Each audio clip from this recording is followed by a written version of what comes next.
Management as a profession बहुत आसान सा कंसेप्ट है। आपको प्रोफेशन के कैरेक्टरिस्टिक समझने हैं जो यहां पे दिए 1 2 3 4 5, और वही मैनेजमेंट के कैरेक्टरिस्टिक्स के साथ मैच करने हैं। मतलब प्रोफेशन के ये कैरेक्टरिस्टिक्स है 1, ठीक है, 2 3 4 और 5, और यही मैनेजमेंट के भी कैरेक्टरिस्टिक्स है। Therefore management is a profession, ये प्रूव करना है। सो जो प्रोफेशनल सबसे पहले क्या होता है, एक इकोनॉमिक एक्टिविटी है जो पैसे कमाने के लिए किया जाता है ना। चार्टर्ड अकाउंटेंट ले लो, 3.5 लाख चार्टर्ड अकाउंटेंट्स है इंडिया में, डॉक्टर्स करीबन 14 लाख है, इंजीनियर 10 लाख के ऊपर है। सो आई होप यू अंडरस्टैंड, जो प्रोफेशन एक पर्सनल नॉलेज है, प्रैक्टिकल एक्सपीरियंस है, ठीक है, जो आदमी ये काम करता है उसको प्रोफेशनल बोलते हैं। सो प्रोफेशन के कैरेक्टरिस्टिक्स क्या है, well defined body of knowledge. आप एमबीबीएस ले लो, 5 साढ़े 5 साल का कोर्स, वर्ल्ड का टफेस्ट कोर्स में से एक, तो उसका प्रॉपर बॉडी ऑफ नॉलेज है जिसमें एक स्टार्ट है एक एंड है, फिर आप डॉक्टर बनते हो। ऑल प्रोफेशनल्स को ये जो बॉडी ऑफ नॉलेज हासिल करना पड़ता है तो through theoretical knowledge, practical training. So management भी तो well defined body of knowledge है। अभी इतने नए नए कंसेप्ट आ गए, स्ट्रेटेजिक मैनेजमेंट आ गया है, ठीक है ना, बिजनेस प्रोसेस आ गया है, आर्टिफिशियल इंटेलिजेंस आ गया है। सो बोलने का तात्पर्य है मैनेजमेंट भी अभी वेल डिफाइंड है। 100 साल पहले मैनेजमेंट क्या था, लोगों से काम करवा के लेना, बस इतना ही डेफिनेशन था। आज का डेफिनेशन बोलता है मैनेजमेंट एक गोल ओरिएंटेड कंसेप्ट है जिसमें आप planning, organising, staffing, directing, controlling को जोड़कर आपका गोल अचीव करते हो। So well defined body of knowledge क्या साइंस प्रोफेशन है, तो मैनेजमेंट भी वेल डिफाइंड है। आपका इंडिया का बेस्ट इंस्टीट्यूट जो IIMS अहमदाबाद है, वो क्या मैनेजमेंट सिखाता है, कैसे सिलेबस सेट करता है, थ्योरेटिकल नॉलेज है, प्रैक्टिकल एक्सपीरियंस है, उसके थ्रू रेस्ट्रिक्टेड एंट्री। नाउ सबसे पहले तो आप सोचो, आप डॉक्टर तब बन सकते हो जब आपने एमबीबीएस हासिल किया, और तभी भी एमबीबीएस बनने के बाद भी आप सर्जरी नहीं कर सकते, उसके लिए एमडी सर्जरी लगता है। वकील बनने के लिए आपको एलएलबी बनना रहता है, बार काउंसिल ऑफ इंडिया से सर्टिफिकेट ऑफ प्रैक्टिस लगता है। आया समझ में, तो आप बन सकते हो।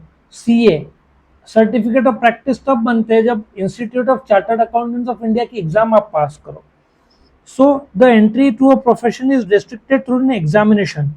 सब जगह एग्जामिनेशन है, सब जगह थ्योरेटिकल नॉलेज है, प्रैक्टिकल एक्सपीरियंस है। सो चार्टर्ड अकाउंटेंट बनने के लिए आपको स्पेसिफाइड फाउंडेशन, इंटर, फाइनल 3 साल का आर्टिकलशिप करना पड़ता है, ठीक है। और प्रोफेशनल एसोसिएशन, मैं आपको 3 प्रोफेशनल एसोसिएशन के नाम गिनाता हूँ। सीए का कौन सा है, institute of chartered accountants of India Delhi में है। आपका medical council of India doctor के लिए, और लॉयर के लिए कौन सा है, बार काउंसिल ऑफ इंडिया। सो सबके प्रोफेशनल एसोसिएशन है। उसी प्रकार से मैनेजमेंट का भी आईएमए है, इंडियन मैनेजमेंट एसोसिएशन। तो ये मैनेजमेंट एसोसिएशन क्या करता है, regulates entry, sets the theoretical paper, sets the practical experience required, gives the certificate, conducts examination, ये सब काम करता है। कोड ऑफ कंडक्ट तय करता है, जो कि नेक्स्ट पॉइंट में मैं बता रहा हूँ। कोड ऑफ कंडक्ट क्या होता है, आप सीए का विजिटिंग कार्ड आप जब देखोगे उसमें सिर्फ 2, मतलब नाम सब होगा, लेकिन आप सिर्फ चार्टर्ड अकाउंटेंट लिख सकते हो, आप इनकम टैक्स स्पेशलिस्ट नहीं लिख सकते, आप वकील के तौर पर एडवर्टाइज नहीं कर सकते, क्लाइंट को सॉलिसिट नहीं कर सकते, मेरे पास आ मेरे पास आ, ऐसे नहीं कर सकते। सो कोड ऑफ कंडक्ट है जहां पे इनके मेंबर्स आर बाउंड, ठीक है। ये लोग doctors are bound to take oath of ethical practice, उसको हिपोक्रेटिकल ओथ बोलते हैं। सो बोलने का तात्पर्य है मैनेजमेंट भी तो एथिकल कोड ऑफ कंडक्ट है। मैं आपको एक एग्जांपल देता हूं।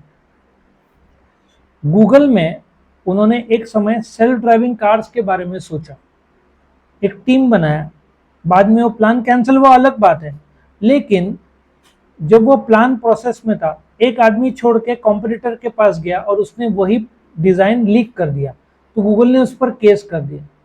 So what is ethical code of conduct, तुम जिस कंपनी में हो, तुमको जो सीक्रेट्स मालूम है तुम सामने वाले को रिवील नहीं कर सकते। और लास्ट में सर्विस मोटिव है, कि आपको क्लाइंट इंटरेस्ट ध्यान देना पड़ेगा, डेडिकेटेड और कमिटेड सर्विस। इसका मैं एक एग्जांपल देता हूँ। एक ग्रुप ऑफ फ्रेंड्स थे, वो लोग कहीं जाते रहते, लड़के का एक्सीडेंट हो जाता है, बाकी फ्रेंड्स उसको हॉस्पिटल ले जाते हैं। इंडिया का एग्जांपल है। हॉस्पिटल वाला बोलता है कि आप 10 लाख रुपए भरो, ठीक है, तो हम आपका ट्रीटमेंट शुरू करते हैं। दोस्त लोग बोलते हैं डॉक्टर को आप शुरू करो, हम फादर को लेकर आते हैं। फादर आता है, तब तक हॉस्पिटल ट्रीटमेंट शुरू नहीं करता है और वो पेशेंट मर जाता है। फादर केस करता है हॉस्पिटल, लाखों करोड़ों रुपए देने पड़ते हैं उस हॉस्पिटल को। हॉस्पिटल वाले बोलते हैं कोर्ट में कि कई बार पेशेंट पैसा नहीं देता, तो कोर्ट क्या बोलता है, तुमने जब कसम खाया था, क्या था, सर्विस देने का काम है, पैसा बाद में, पहले ट्रीटमेंट। सो आज के तारीख में एक्सीडेंट केसेस का हॉस्पिटल को तुरंत ट्रीटमेंट शुरू करना है, मतलब करना है, पैसा बाद में लो, पहले ट्रीटमेंट करो। और यही 5 पॉइंट्स मैनेजमेंट के साथ मैच करते हैं। ये जो इन्होंने एक्सप्लेन किया ना, बस यही 5 पॉइंट्स है, आपको इतना डिटेल जाने की जरूरत नहीं है, मैं आपको यहीं पे बता देता हूँ। Well defined body of knowledge, management भी वेल डिफाइंड। रेस्ट्रिक्टेड एंट्री, आज कंपनी में बैंक्स ले लो, बैंक्स वाले पहले बोलते हैं आप एमबीए हो क्या, हायर लेवल पोस्ट में एमबीए तो मांग, और ज्यादा रहा तो सीए वो लोग एक्सपेक्ट करते हैं। तीसरा, प्रोफेशनल एसोसिएशन में ऑलरेडी बोल दिया, चार्टर्ड अकाउंटेंट्स है, इंडियन मैनेजमेंट एसोसिएशन है, एथिकल कोड ऑफ कंडक्ट, उनको भी सीक्रेट्स रिवील नहीं कर सकते वो लोग, ठीक है। सर्विस मोटिव, आपको मेन क्लाइंट्स को सर्विस देना है। सो यही 5 पॉइंट प्रोफेशन के और यही 5 पॉइंट मैनेजमेंट के, therefore management is a profession. समझ में है? तो यहाँ पे क्वेश्चन खत्म होता है। Thank you.